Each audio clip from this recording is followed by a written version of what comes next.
E aí, galera do sétimo ano, beleza? Tranquilo? E o feriado, hein? Que feriado bênção foi esse feriado, hein? Pra gente descansar aí, renovar um pouco as energias. Mas vamos lá. Vamos continuar aí que a gente está terminando a apostila 2. Sim, estamos terminando o segundo bimestre, né? E para você que está acompanhando toda a aula, está lendo as apostilas, o que vocês repararam, né? Nessa apostila a gente falou de povos, né? Se você percebeu, comentamos um pouco sobre civilizações na Ásia, civilizações na África, e eu ia começar a falar das civilizações na América, né? Então, qual é a matéria? Justamente isso. Civilizações antes do contato dos europeus. E é isso aí, a sua apostila 2, né? É isso. São civilizações antes do contato com os europeus, né? Aquilo que a gente aprendeu no primeiro bimestre, que são as grandes navegações, né? O mercantilismo, a expansão da fé cristã, e aí a gente tem esse encontro de mundos, né? Esses mundos antes desconhecidos pelos europeus. Lembrando que a nossa história ela é uma história eurocêntrica, né? Eurocêntrica. Então a gente vai estudar os povos que viviam no Brasil? Vamos falar também rapidão, né? Vamos falar depois o contato desses povos, o europeu e os povos que viviam aqui neste continente que a gente chama de América, né? Então, nossa aula 17, nossa aula de hoje, é aula sobre os astecas, né? Então, para a gente recordar aí, ó, para a gente recordar, né, a gente chama de civilizações pré-colombianas. Por que civilizações pré-colombianas? Já tinha no outro slide, né? Civilizações pré-colombianas antes da chegada de Cristóvão Colombo na América, antes da chegada dos europeus, a chegada oficial aí, vamos dizer assim, dos europeus na América. Então você tem na América uma colcha de retalhos, você tem vários povos, várias tribos, sociedades mais complexas, sociedades menos complexas. Você vai ter sociedades caçadoras, coletoras, sociedades sedentárias que desenvolveram melhor a agricultura, que você tem hierarquia, né? Que eu coloquei em 2 pontos, ó. As sociedades caçadoras e coletoras são povos seminômades, pescadores, né? Se tivessem agricultura, uma agricultura mais rudimentar, organizada em tribos, aldeias, que é aonde? Na América Central, ali onde o Colombo chegou, no Brasil, sim, e nos Estados Unidos, né? Os nativos norte-americanos que a gente chama hoje. E sociedades que você já tem um estado, né? Você tem uma alta densidade demográfica, você tem grupos sociais, né? Você tem hierarquias, você tem impostos, né? Por exemplo, os indígenas daqui, os indígenas dos Estados Unidos, você não tinha imposto, você não tinha estado, você não tinha grupo social, mas ao mesmo tempo você tem isso na América, você tem sociedades mais complexas, né? Que a gente chama aqui na apostila de sociedades pré-colombianas, ou seja, antes da chegada dos europeus, a chegada oficial dos europeus na América em 1492, né? Então, essas civilizações, algumas são antes de Cristo, outras são mais recentes, né? Mas tem aí o seu fim de encontro com a chegada dos europeus, né? É aquela relação, né? Um dominando o outro, né? Que até o aspecto nosso aqui de colonização, que isso a gente vai ver nas outras apostilas, o colonizar aí, né? É a conquista, é o domínio dessas terras. Certinho? Então vamos ver a primeira, a gente vai ver aqui para não, né? Você tem várias, então a gente generaliza muito sempre, né? Infelizmente a gente vai ter que generalizar muito, né? Por nosso estudo, para condensar, até porque você não precisa saber de tudo, você tem que saber um pouquinho de cada coisa. Então o primeiro que a gente vê é o Azteca. Então aqui a gente tem um mapa hoje, olha lá, povo Azteca, civilização Azteca, civilização que viveu no México, onde hoje é o México, civilização azteca, civilização mexica. Olha aí, né? O México hoje, lembrando daquela primeira aula, ele pertence à América do Norte, né? Mas politicamente ele faz parte da América Latina, né? Então olha aí, a civilização mexica, por esse país, o nome do país, México, não é? Ela vai se localizar ali nessa parte central do México, não é? Ó, a principal cidade asteca, Tenochtitlan, ali, ó, ali tá vendo, em ponto vermelho ali, na parte central do México. Não falou em asteca, você falou em México, tá? Aí o mapa pra gente localizar. E aí? Isso é bandeira da onde? Bandeira do México, né? Então, a formação da identidade cultural mexicana, né, passa pelos povos asteca. No meio da bandeira do México, você vê o que? Olha lá, ó, uma águia se alimentando de uma cobra pousada em um cacto, em um lago. Né? Era essa aí a lenda, né, que esses povos migravam nesse território mexicano, e a lenda era o seguinte: quando eles encontrassem uma águia devorando uma serpente em cima de um cacto no meio do lago, era ali que eles deveriam se estabelecer, construir a sua civilização. Foi isso que aconteceu. Esses caras migrando aí pela região mexicana encontrou uma águia se alimentando de uma cobra em cima de um cacto no meio do lago, o Lago Texcoco. Né? E lá eles ergueram uma das maiores cidades da América, Tenochtitlan, né? Que quando os espanhóis dominaram a sociedade asteca, essa cidade, a capital asteca, vira a cidade do México, onde hoje é a cidade do México, a capital do México, uma das maiores cidades da América Latina. Olha só, né? Então a capital asteca foi construída ali num pântano, num lago, certo? É uma sociedade pantanosa que a gente fala, né? E aí você vê expressa na bandeira do México essa tradição, essa cultura pré-colombiana. Então, olha lá, aquela coisa rapidona, né? A sociedade, a cidade que eu já falei, e era uma sociedade militar.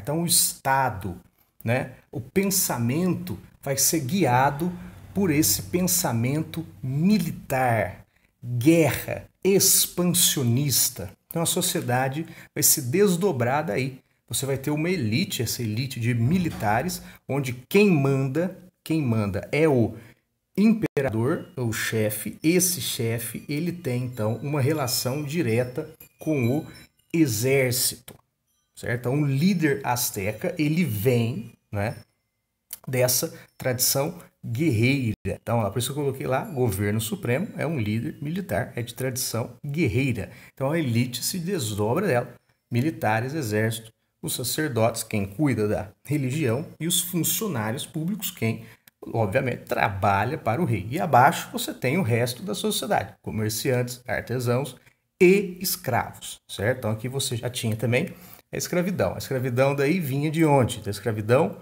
de guerra, certo? Então você tem um líder, o imperador. Então aqui você formou uma sociedade mais complexa, o império, que é uma cidade dominando a outra. Seria melhor falar você que o Azteca foi uma confederação de cidades. Uma confederação de cidades. Né? Por quê? Você dominou outros povos, até para você ter escravos e terras. Né? Então você domina os povos, e esses povos, mesmo não pertencendo à cultura asteca, faz parte do território asteca. Isso é muito importante na hora do domínio espanhol. Né? Porque os espanhóis conversam aí com esses povos dominados para se revoltarem contra os astecas. Isso aí na próxima apostila, na próxima aula, né? E aí, o que os astecas viviam? O que sustentava a sociedade asteca? Eles eram o quê? Agrícolas. Então você tinha importantes produtos, um feijão.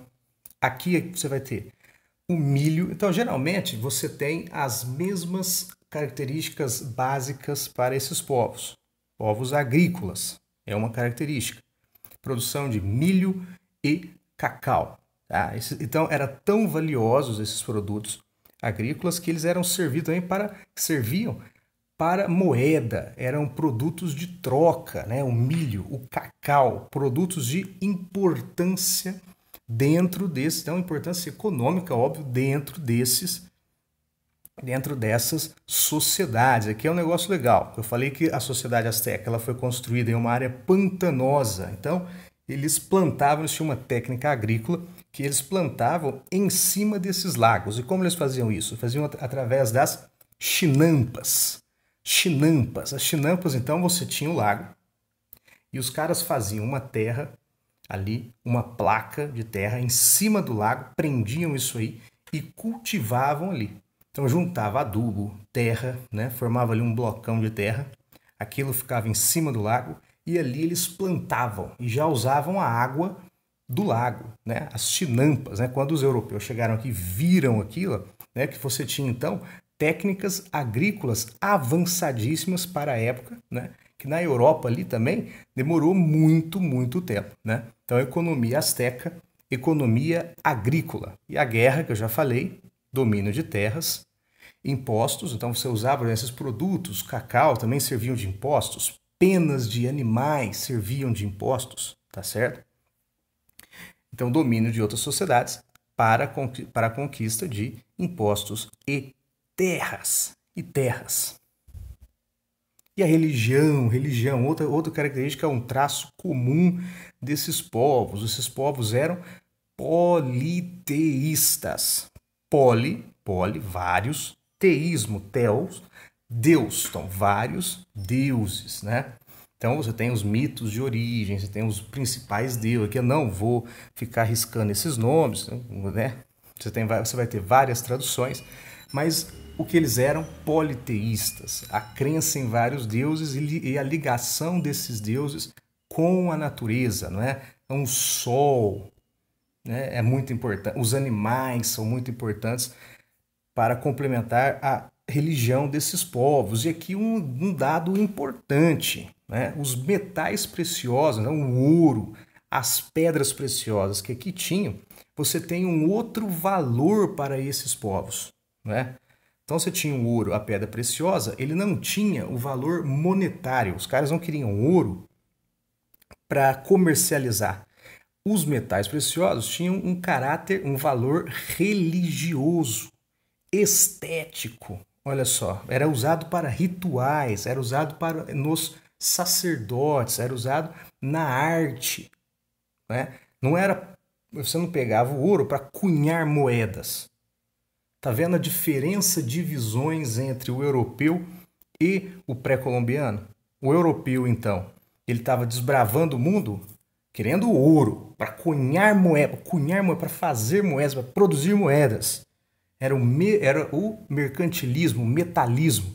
Nessas sociedades, o ouro, você tem valor religioso, ritualístico, olha só.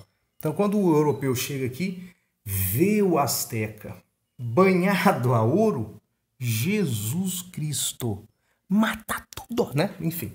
E aqui nessas religiões você vai ter um negócio que o europeu ia considerar incivilizado, que é o sacrifício. Sim, essas sociedades você tem os sacrifícios humanos. Por que eles faziam sacrifícios humanos, né? Então eles acreditavam que sempre para ter o sol, sempre para o mundo girar, né? Sempre para você ter o sol, para ter boa alimentação, você tinha que agradecer. E você agradecia como? Você derrubava o sangue, que o sangue considerava a energia vital do mundo. Você fala assim: sol, tome o sangue e nasça amanhã de novo para mim. Então você tem um sacrifício aí também em sentido religioso, e sim, sacrifício humano. Você matava muita gente para sacrificar o humano, para você fazer essa manutenção do universo. Oh, meu Deus, espero que não dê merda aqui. Então vamos sacrificar aí 5.000 pessoas, olha que legal. E a gente derrama o sangue, né, para os deuses ficarem contentes e amanhã a gente tem um sol bonito que alimente essa minha produção cresça e eu colha feliz, né? Então, o sacrifício, esse sentido religioso. Aí você tem as pirâmides astecas, né? Essas pirâmides astecas, falando um pouco de história da arte, rapidão, pirâmides escalonadas, não tem nenhuma relação com as pirâmides do Egito, tá certo?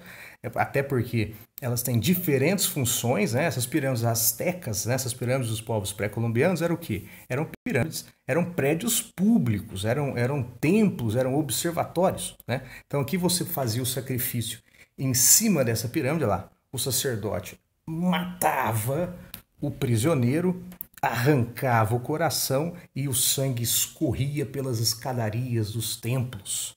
né? Era esse o sacrifício. Então, dentro dessa cultura, você vai ter, então, já essa organização da cidade, essas construções de pirâmides, de praças, de templos, né? Você tem também tudo aí, o calendário solar, você vai ter a escultura, você vai ter uma arquitetura, você vai ter uma engenharia, né? Você vai ter o uso de pedras preciosas para esses objetos religiosos, o uso da jade, e você vai ter as guerras floridas. As guerras floridas eram que guerras que você guerreava, os astecas guerreavam apenas para conseguir prisioneiros de guerra para o sacrifício. Olha só, guerras floridas. Os caras guerreavam só para arrumar sacrifício humano. Tranquilo? Então aí você tem lá um desenho do guerreiro jaguar, né? Que eles colocavam pele de animais para na guerra intimidar. Hoje você vai achar isso, você vai rir, né? Oh, imagina, sei lá, na guerra o cara vestido de jaguar. Você vai achar que é o carnaval carioca. E não, antigamente aí essa sociedade asteca, ele pensava nisso aí para intimidar o inimigo, né? Você tá lá no meio da mata, o cara achava que era um bicho, você intimidava o inimigo.